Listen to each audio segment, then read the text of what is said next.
Chaque année, 6 millions de croyants se pressent à la grotte de Lourdes, dans l'espoir d'un miracle.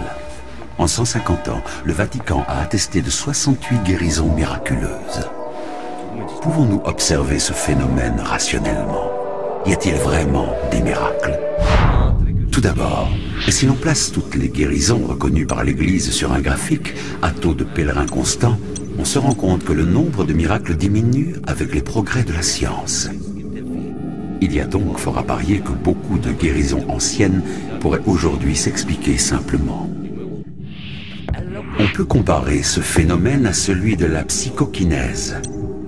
Il y a des siècles, certains pensaient que par la pensée, il était possible de soulever des pierres énormes.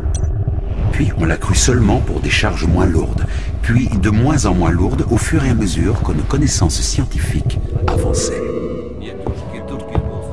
Mais revenons à Lourdes. Pendant les 50 dernières années, 4 miracles ont été attestés pour 3 millions de malades qui sont passés par la grotte.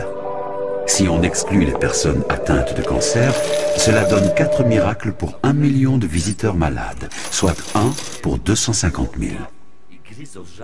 Qu'obtient-on quand on se tourne vers l'hôpital? Un peu plus de 1550 cas de guérison spontanée ont été relevés à l'hôpital entre 1864 et 1992. Rapporté au nombre de malades hospitalisés, cela porte le taux de guérison spontanée en hôpital à environ 1 cas pour 100 000. Si l'on oublie les cancéreux, cela fait 1 cas pour 300 000. Mais il s'agit d'une moyenne. Cela veut dire que certains hôpitaux affichent des scores meilleurs que d'autres. Un graphique permet de mieux comprendre. Les chiffres hospitaliers donnent un résultat en forme de cloche autour de la moyenne. Or, les résultats de Lourdes tombent dans les résultats de cette cloche. Autrement dit, d'un point de vue statistique, il ne se passe rien de miraculeux à Lourdes. Seulement quelques rares guérisons spontanées, comme parfois à l'hôpital, sans que l'on comprenne exactement comment. Comme vous le voyez, la raison nous libère de nos croyances, et le doute est notre guide. Une dernière chose, la Vierge miraculeuse est représentée avec 12 étoiles autour de la tête.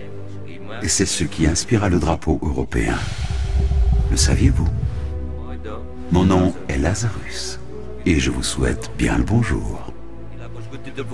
N'hésitez pas à partager ceci avec vos amis, ou à en discuter avec moi sur les réseaux sociaux.